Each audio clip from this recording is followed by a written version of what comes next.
Error correction అని మీకు sentences ఇస్తాడు.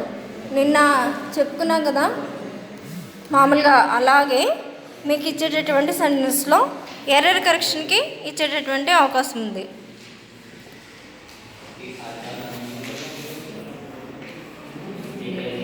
ఓకే, ఇక్కడ చూడండి. As non native English learners we all make errors while speaking or writing in English. మనకి English సరిగ్గా రాదు కదా, అందుకని మనం ఏం చేస్తాం, రాసేటప్పుడు తప్పులు చేస్తాం, మాట్లాడేటప్పుడు కూడా తప్పులు అనేవి చేస్తూ ఉంటాం. 2 major types of errors we commit are, మరి 2 రకాలైనటువంటి తప్పులు మనం చేస్తూ ఉంటాయి. ఏంటి అవి అనేది చూసుకుంటే, errors due to the influence of our mother tongue. మనకి ఆల్రెడీ మదర్ టంగ్లో ఎక్కువ ప్రావీణ్యం ఉండడం వల్ల దానివల్ల తప్పులు చేస్తాము. Errors due to the process of learning, నేర్చుకోవడంలో చేసేటటువంటి తప్పులు అనేవి 2 రకాలుగా ఉంటాయని చెప్పి. Errors may occur in pronunciation using words or constructing the sentences. మనం మామూలుగా ఎందుకు చేస్తాం, ప్రొనౌన్సియేషన్లో తప్పులు చేస్తాం, సెంటెన్స్ని కన్స్ట్రక్షన్ చేయడంలో తప్పులు చేస్తాం 2 రకాలుగా. In this lesson we will go through a few problem areas in constructing sentence. మరి ఈ ఏరియాలో 2 రకాలైనటువంటి తప్పుల్ని మనకి సెంటెన్స్ కన్స్ట్రక్షన్లో వస్తాయని చెప్పాడు. That is we shall look at the most common grammatical errors. ఇందులో కామన్గా గ్రామటికల్ ఎర్రర్స్ ఏ విధంగా వస్తాయి అనే దాని గురించి చెప్తున్నాడు.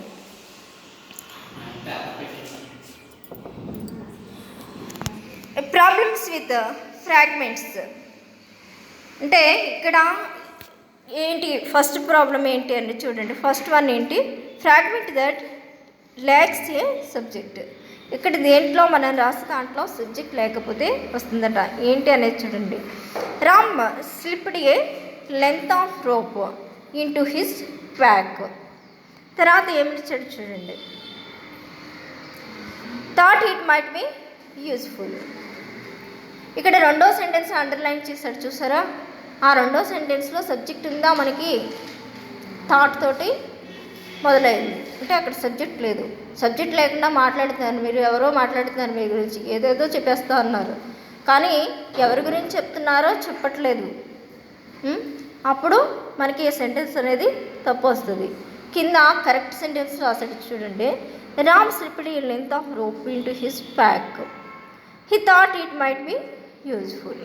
ఎందుకని ఇక్కడ హీ అనేటటువంటి సబ్జెక్ట్ని ఉంచితే అది కరెక్ట్గా అర్థవంతంగా ఉంది.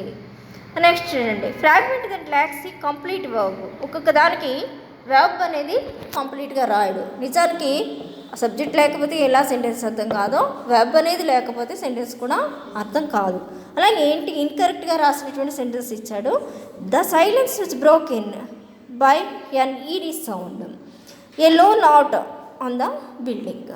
ఇక్కడ సెకండ్ సెంటెన్స్ అండర్లైన్ చేశాడు చూడండి, a low note on the building. ఇక్కడ వెబ్ అనేది ఇవ్వలేదు. ఇక్కడ సెకండ్ సెంటెన్స్లో కరెక్ట్గా ఇచ్చాడు చూడండి. The silence which broken by an eerie sound a low note on the building was calling. అంటే ఇక్కడ వాజ్ కాలింగ్ అనే దానికి ఇస్తేనే మనకి కరెక్ట్ సెంటెన్స్ అనేది అయింది. నెక్స్ట్ థర్డ్ వన్ ఏమి ఇచ్చాడు చూడండి, fragment that is a subordinate clause. మరి సబార్డినేట్ క్లాజ్ అనేది మనకి ఏ విధంగా ఇస్తాడో చూడండి. ఇన్కరెక్ట్గా ఇచ్చాడు. ఫస్ట్ చూడండి, Prem returned the book to the library although he had not read the last chapter. ఇక్కడ చూడండి, ఆల్దో అని సెంటెన్స్ స్టార్ట్ అయింది కదా. మనం క్లాజెస్, సబార్డినేట్ క్లాజెస్ రాసినప్పుడు మనం ఇక్కడ వెంటనే లైబ్రరీ తర్వాత ఫుల్ స్టాప్ పెట్టేశాడు.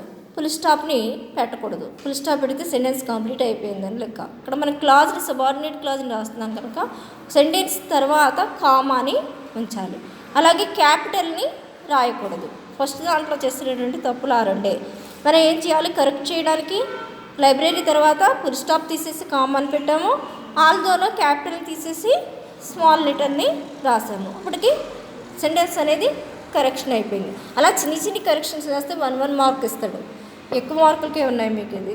Next incorrect, Raghu wants an antique car which he has bought for a very high price. ఇందాకట్లాగే కార్ దగ్గర ఫుల్ స్టాప్ పెట్టాడు. మనం క్లాజ్ రాసినప్పుడు ఎప్పుడు కూడా మనం ఫుల్ స్టాప్ పెట్టేయకూడదు, కామా నుంచి ఆ తర్వాత రాసింది క్యాపిటల్ రాయకుండా స్మాల్తోనే మళ్ళీ స్టార్ట్ చేయాలి. ఎక్కడ చూడండి, which he has bought for a very high price, comma పెట్టిన తర్వాత రాశాడు. ఇవి చదివితే మీకు కొంచెం అర్థమవుతాయి. నెక్స్ట్ చూడండి, lack of subject and verb agreement. మనం నిన్న చెప్పుకున్నాం సబ్జెక్ట్ అండ్ వర్బ్ అగ్రిమెంట్ అని చెప్పి కాంకర్డ్లో చెప్పాను నిన్న. అది వాటిలో అలాగే మనకి అదే ఇచ్చాడు సేమ్. ఇప్పుడు ఏంటంటే వర్బ్కి సబ్జెక్ట్కి అగ్రిమెంట్ లేకపోతే సెంటెన్స్ అనేది ఇన్కరెక్ట్గా ఉంటుంది. ఇన్కరెక్ట్ సెంటెన్స్ ఇచ్చాడు. ఫస్ట్ చూడండి, the brightness of these colours please everyone. ఇక్కడ చూడండి, ద బ్రైట్నెస్ కరెక్ట్గా చూడండి, the brightness of these colours pleases, పైన ప్లీజ్ అని ఇచ్చాడు, కింద ప్లీజెస్ అని ఇచ్చాడు. అంటే ప్లీజెస్ దగ్గర అండర్లైన్ చేసుకుంటే మీకు అర్థమవుతుంది, అది మంచిగా అలాగే రాయాలి, కరెక్ట్గా రాయాలని చెప్పి. నెక్స్ట్ ఇన్కరెక్ట్ సెంటెన్స్ చూడండి, the sources of income has increased this year. ఇక్కడ ద సోర్సెస్ ఆఫ్ ఇన్కమ్ అని అన్నాడు కదా, అందుకని హ్యావ్ని ఉంచాలి, హ్యాజ్ని ఉంచకూడదు. నెక్స్ట్ చూడండి, a subject that follows the verb. మరి సబ్జెక్ట్ని తర్వాత వచ్చేటటువంటి వర్బ్ ఎలా ఉండాలి అనేది. ఇన్కరెక్ట్లో చూడండి, on the top of the hills is a couple of temples. ఇక్కడ రెండు కపుల్ ఆఫ్ టెంపుల్స్ అని వాడాడు, అందుకని ఈజ్ని తీసేసి కింద సెంటెన్స్లో కరెక్ట్గా రాయాలంటే ఏమని రాశాడు, ఆర్ అని రాయాలి, అంటే ఆర్ అనేది కరెక్ట్. నెక్స్ట్ ఇన్కరెక్ట్లో చూడండి, here comes the two newly wedded couple. అంటే ఇక్కడ కొత్తగా పెళ్ళైనటువంటి కపుల్ వచ్చారని చెప్పి చెప్తున్నాడు. ఇక్కడ పైన హియర్ కమ్స్ అన్నాడు కదా, కింద వచ్చేసరికి కమ్నే ఉంచాడు, కమ్ దగ్గర అండర్లైన్ చేసుకోండి. నెక్స్ట్ చూడండి, collective noun has the subject. Collective noun కనుక సబ్జెక్ట్గా ఉంటే కనుక, అంటే ఏది కలెక్టివ్ నౌన్, ద ఆడియన్స్ అనేది కలెక్టివ్ నౌన్. ఇక్కడ the audience always cheer loudly wherever the see PK on the screen. ఇక్కడ ఆడియన్స్ ఆల్వేస్ తర్వాత చీర్స్ అని రాయాలి, చీర్ కాదు, ఎస్ ఫామ్ని చేర్చి రాయాలి, అక్కడ అండర్లైన్ చేసుకోండి. Cheers loudly whenever this see PK on the screen. Next a noun of amount is the subject. ఇక్కడ అమౌంట్ గురించి చెప్తున్నాడు, ఏంటి, the 1000 rupees seem high for the shirt. ఇక్కడ చూడండి, ఎప్పుడైనా 1000 అయినా లేదా 2000 అయినా ఒక్కటి కింద చూసుకుంటాం, అందుకని ఇక్కడ ఏం రాయాలి, కరెక్షన్ చేసినప్పుడు సీమ్స్ అని రాయాలి. సీమ్ అని రాశాడు కదా పైన, ప్లోరల్గా తీసుకోం, ఒక్కటి కిందే ఒక మొత్తం కింద తీసుకుంటాం, అందుకని కింద సీమ్స్ అని రాస్తాం, సీమ్స్లో అండర్లైన్ చేయండి. నెక్స్ట్ ఫిఫ్త్ వన్ చూడండి, a compound subject that is joined by and. ఇక్కడ కాంపౌండ్ సబ్జెక్టు బై అండ్ తోటి కంబైన్ అయినది. Hydrogen and oxygen combine to form water. అంటే ఈ రెండింటిని కలిపితేనే వాటర్ వస్తుంది అని రాసినప్పుడు, అన్ని సెన్స్లో వాటర్ వచ్చినప్పుడు వచ్చేది ఒకటే ఫామ్ కనుక ఇక్కడ కంబైన్స్ అని రాయాలి. రెండింటిని కలిపితే వచ్చేది ఒకటే కనుక కంబైన్స్ అనేది రాయాలి. నెక్స్ట్ చూడండి, fish and chips are my usual breakfast. ఇక్కడ ఆర్ అనేది రాయకూడదు, అంటే ఈజ్ అనేది రాయాలి. నెక్స్ట్ చూడండి, a compound subject that is joined by or or nor. ఇప్పుడు ఎయిదర్ ఆర్, నైదర్ నార్ అని వాడతాం కదా.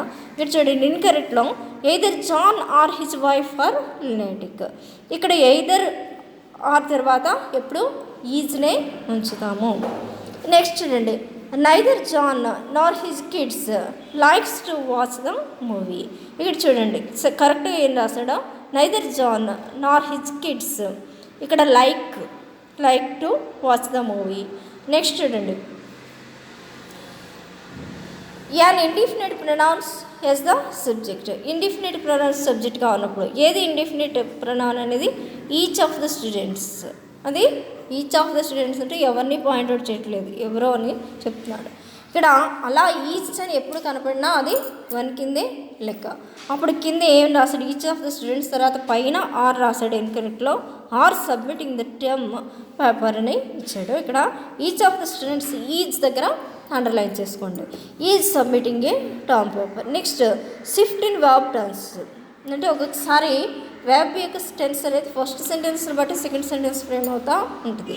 అది ఎలా రాస్తున్నాడో చూడండి, ఇలా అన్నెసరీ షిఫ్ట్ ఇన్ టెన్స్. అనవసరంగా షిఫ్ట్ వచ్చింది అనుకోండి టెన్స్లో, అది ఎలా ఉంటుంది, whenever I watch the news I paid more attention to the weather report. ఇక్కడ చూడండి, whenever I watch the news, I pay. ఇక్కడ ఎప్పుడు వాచ్ అనేది ఎప్పుడు కూడా మనకి కంటిన్యూస్లో జరుగుతుంది, అలాగని వాచింగ్ అని రాయం, కానీ అది కంటిన్యూస్లో ఉన్నట్టే. ఐ పే అని రాయాలి, పేడ్ అని రాసాడు కదా పైన, పే అని రాయాలి. తర్వాత కరెక్ట్. ఇన్కరెక్ట్లో చూడండి, the students hit the cigarettes as the teacher arrives.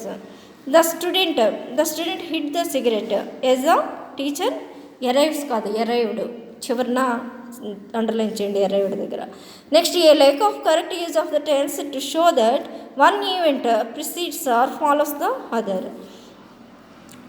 ఇక్కడ ఇన్కరెక్ట్లో by the time James arrived we finished lunch. కరెక్ట్లో చూడండి, by the time James arrived, తర్వాత కామా పెట్టాడు, వీ హ్యాడ్ ఫినిష్డ్. అంటే ఫస్ట్ సెంటెన్స్ ఎలా ఉంది, పాస్ట్ టెన్స్లో సింపుల్ పాస్ట్లో ఉంది, సెకండ్ సెంటెన్స్ పాస్ట్ పెర్ఫెక్ట్లో ఉంది. అందుకని సింపుల్ పాస్ట్ తర్వాత ఎప్పుడు కూడా పాస్ట్ పెర్ఫెక్ట్ అనేది వస్తుంది. వీ హ్యాడ్ ఫినిష్డ్ లంచ్ అనేది కరెక్ట్. ఓకే అమ్మా, థ్యాంక్ యూ ఆల్.